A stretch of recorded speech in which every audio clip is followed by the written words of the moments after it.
Olá pessoal, tudo bem com vocês? No vídeo de hoje nós vamos falar sobre ISO, que é o terceiro dos três principais ajustes da câmera, principalmente quando a gente fala do modo manual. O ISO é um dos ajustes mais fáceis que tem desses três ajustes que eu falei para vocês, considerando a velocidade do obturador, a abertura do diafragma e agora também o ISO.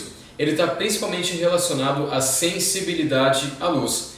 E eu sempre gosto de fazer a comparação do ISO com a nossa pele, com a sensibilidade que a nossa pele também tem à luz solar, principalmente. Quem aqui nunca ficou na praia sem protetor solar, sem cuidar muito, e de repente viu um vermelhidão na pele, marca de sunga, de biquíni, enfim, isso tudo, né, obviamente, porque a nossa pele também é sensível à luz. Só que como a nossa pele, o ISO, também tem sensibilidades diferentes relacionadas à exposição à luz. Aqui não só a luz solar, como qualquer tipo de iluminação.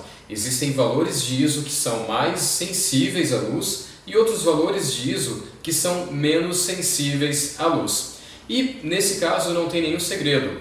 O ISO menor é menos sensível, ao passo que o ISO maior é mais sensível à luz.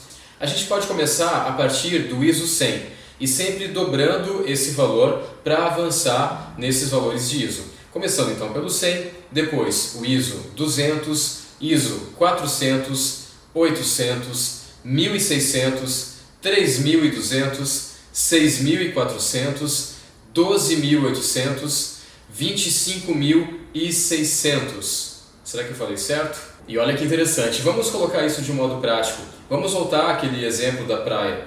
A gente está na praia, um dia bastante iluminado, de sol, de verão, e o que acontece se eu for fazer uma foto com um ISO bastante elevado? Por exemplo, um ISO 1600 ou um ISO 3200, colocar esse valor ou até mesmo para cima. O que vai acontecer com a sua foto?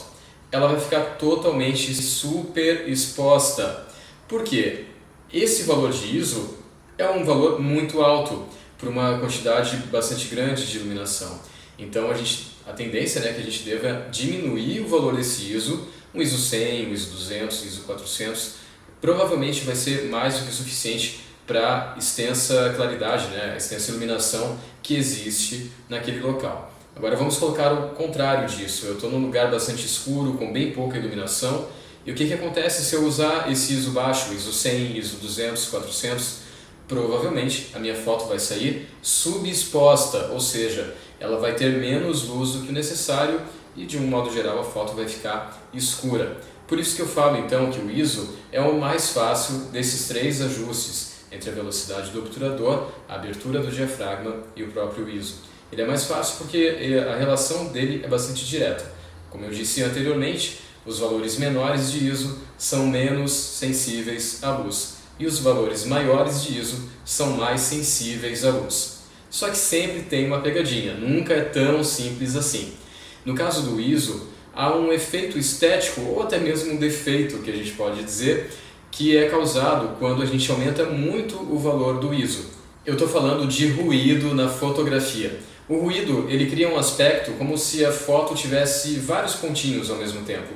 Ele tira um pouco da nitidez da imagem e nas câmeras digitais, né, o ruído ele realmente é um defeito estético. Não vamos confundir ruído com granulação. A granulação já existia na época dos negativos, né, na época da fotografia analógica, e os filmes eles eram comprados com um valor específico de ISO.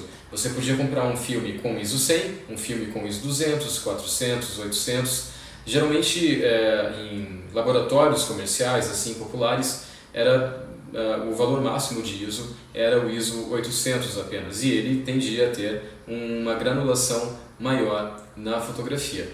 Essa granulação, que sim é um efeito estético, ele é muito buscado pelos fotógrafos, hoje a gente pode colocar digitalmente na nossa pós-produção, seja no Photoshop, no Lightroom ou no Camera Raw, por exemplo.